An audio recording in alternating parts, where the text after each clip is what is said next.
Hi, everybody. Great to see you. We have our special guest, the one and only Mr. Ron, right? Thanks for being here, man. I appreciate you coming here every time. Yeah, absolutely, Tim.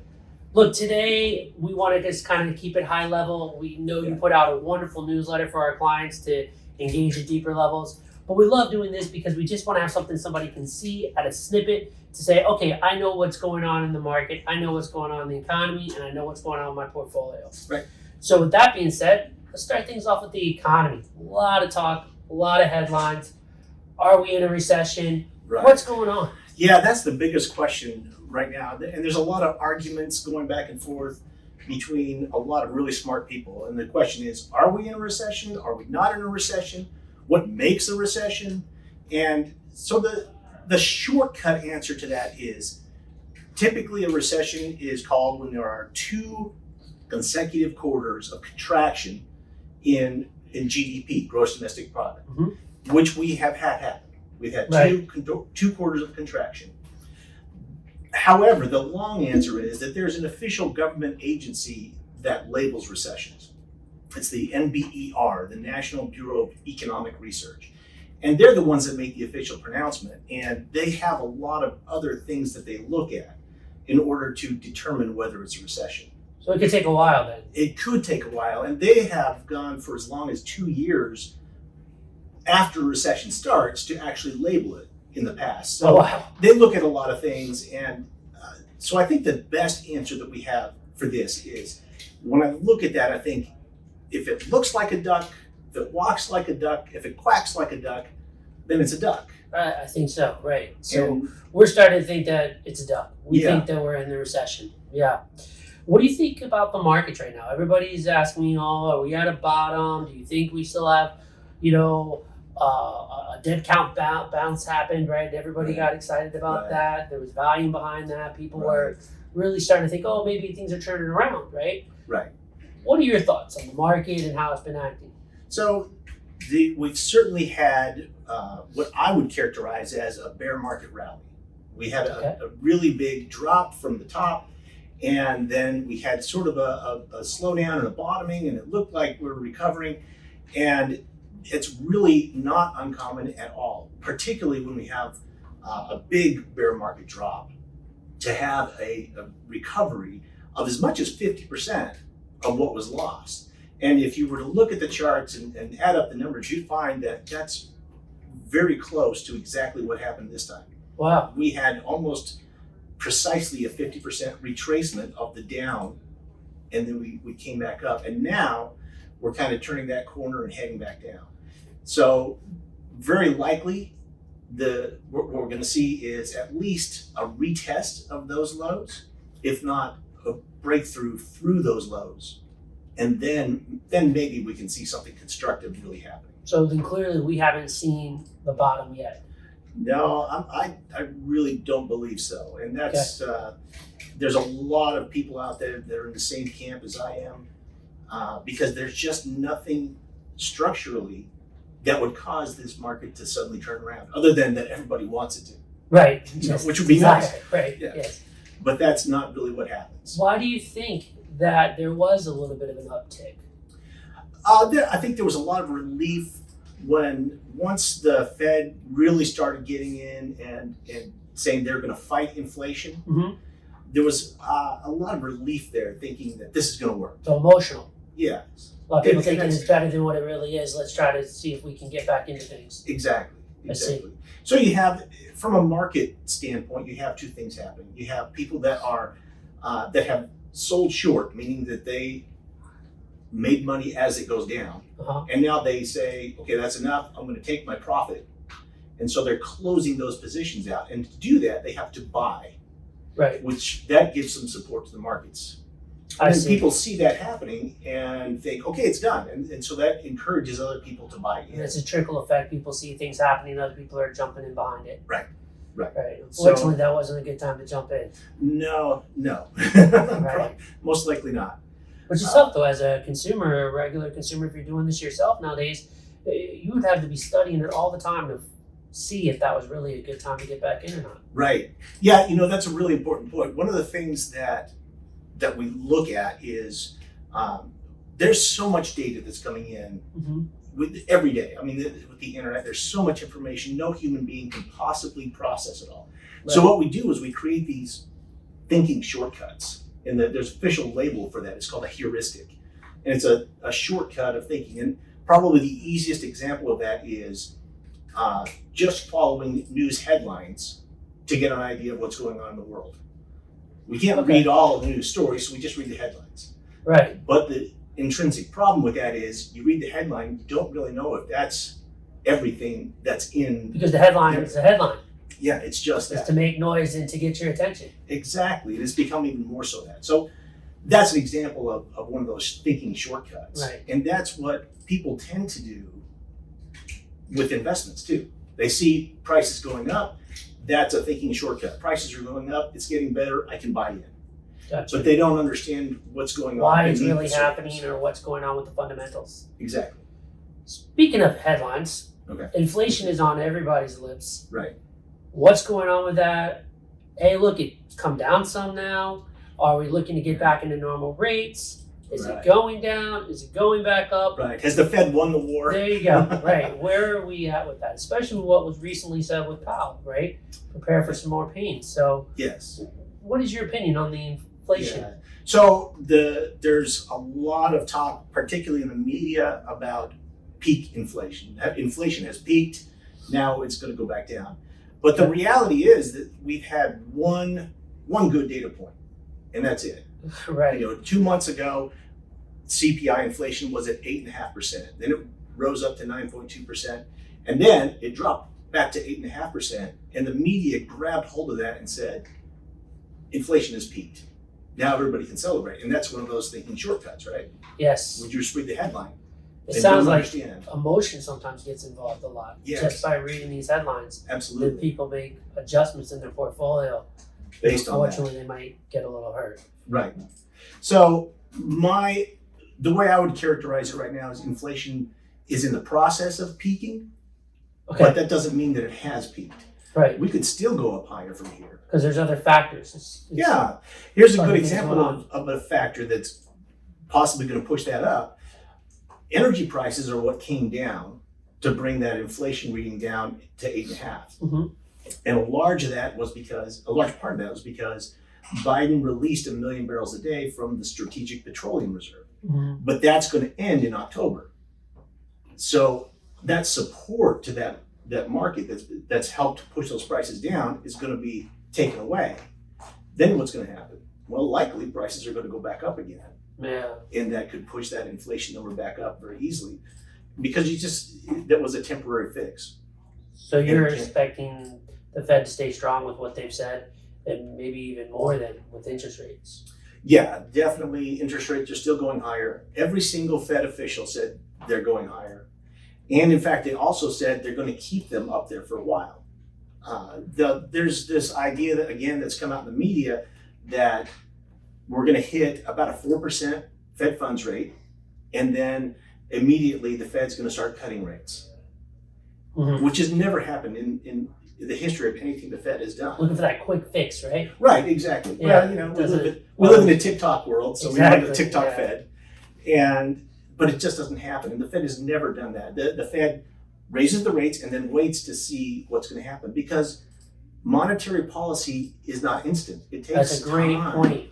Right. So for people seeing changes, the first thing you may see, I think we talked about it a little earlier, was that the housing market started to slow down a little bit. Right. That was an almost immediate effect. But a lot of other effects are going to take a while before they actually come into play. Right. Just like you mentioned, the government agency that actually does the call on when there is an official recession. Right, exactly. They're going to wait and see all these different things, and in that time frame, a lot can happen. Yeah, absolutely. So we need to be prepared Yes, as a firm, as investing people's dollars right.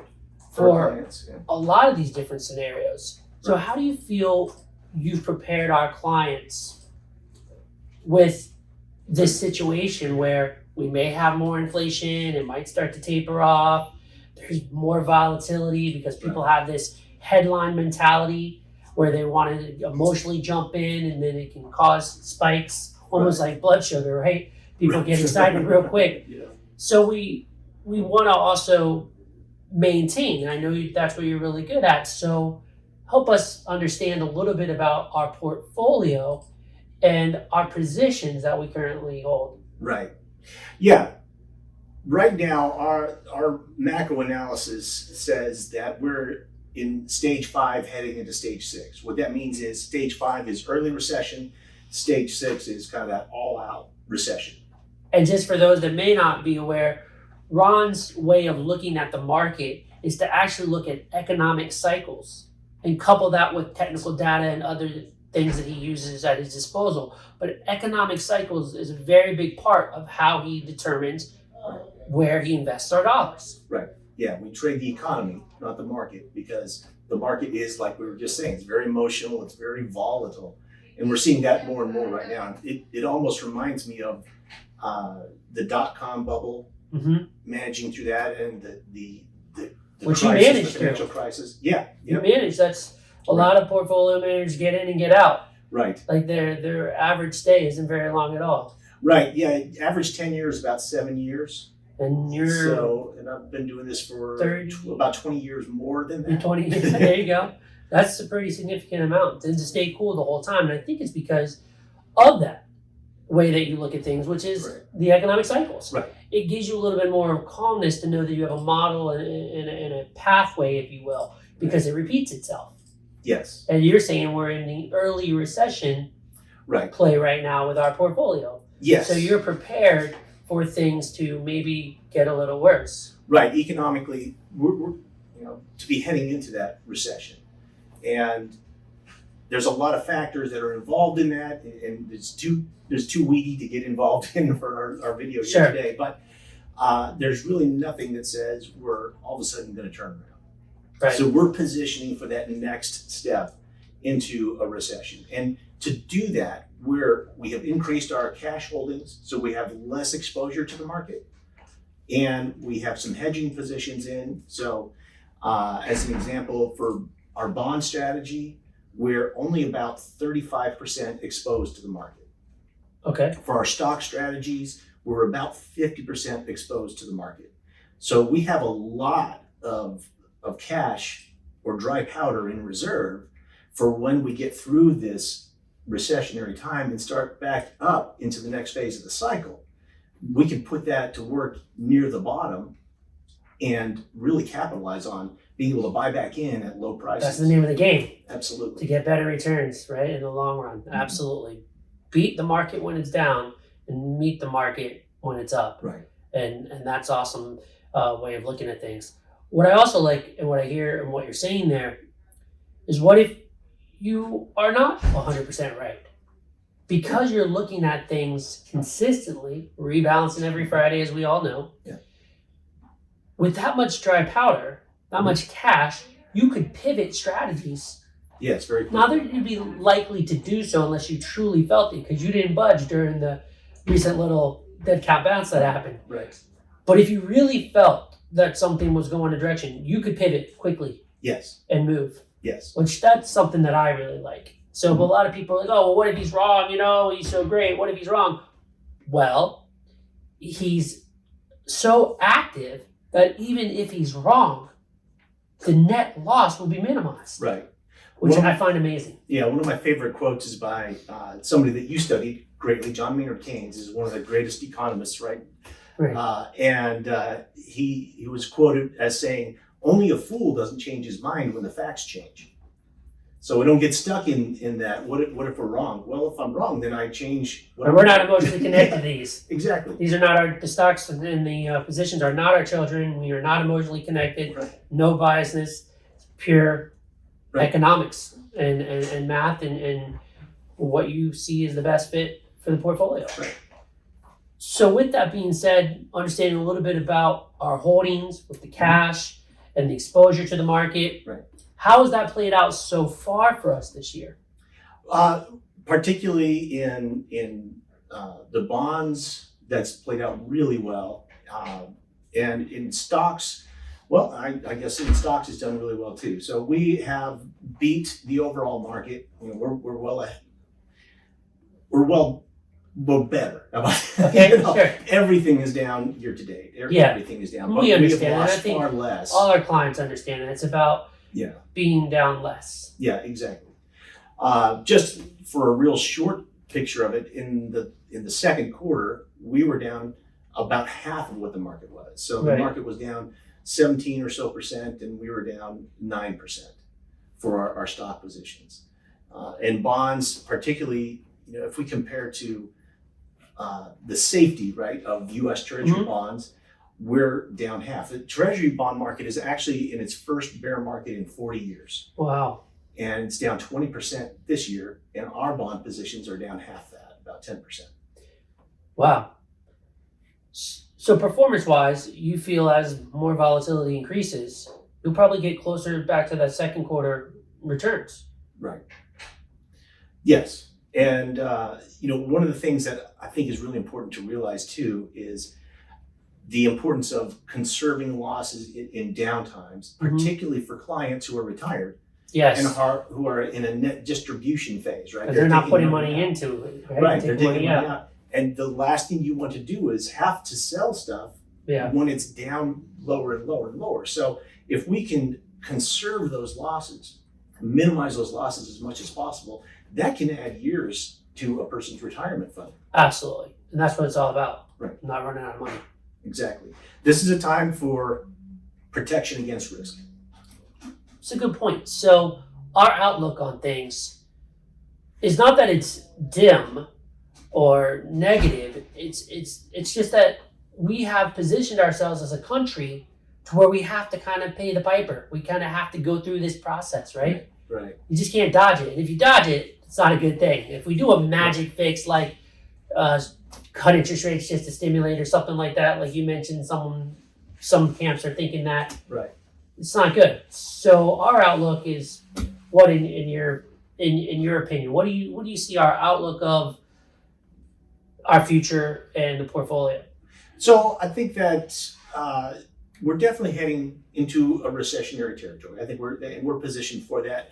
I don't think this is going to be a big, horrible recession for us here in the United States. Now in Europe, in those markets, I think they're facing a lot deeper waters. But for us, my baseline forecast is for a shallow and probably a little more drawn out recession. It's not going to be over in a couple of months. Okay. Maybe we're talking quarters and years of slowdown.